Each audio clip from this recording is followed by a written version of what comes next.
கண்ணியத்துக்குரிய நல்லோர்களே, தொழுகை முடித்தவுடன் நபிகள் நாயகம் ஸல்லல்லாஹு அலைஹி வஸல்லம் அவர்கள் அதிகப்படியான துவாவை நம்ம கற்றுத் தந்திருக்கின்றார்கள். நபிகள் நாயகம் ஸல்லல்லாஹு அலைஹி வஸல்லம் அவர்கள் தொழுகை முடித்தவுடன் இந்த துவாவை கேட்க விட்டு விடாதீர்கள் என கூறினார்கள்.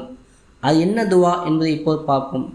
அகமது என்கின்ற நபிகள் தொகுப்பில் 21109 ஹதீஸாக, அபூ தாவூத் என்கின்ற நபிகள் தொகுப்பில் 1301 ஹதீஸாக இடம்பெறுகின்றது.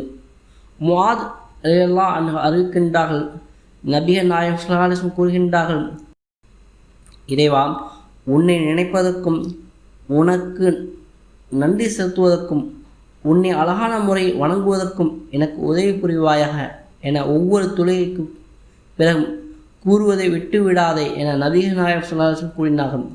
இந்த துவாவை ஒவ்வொரு தொழுகை பிறகும் அதிகம் கேட்போம். நம்முடைய உடல் ஆரோக்கியத்துக்கும் வளமைக்கும் அதிகம் கேட்போம்.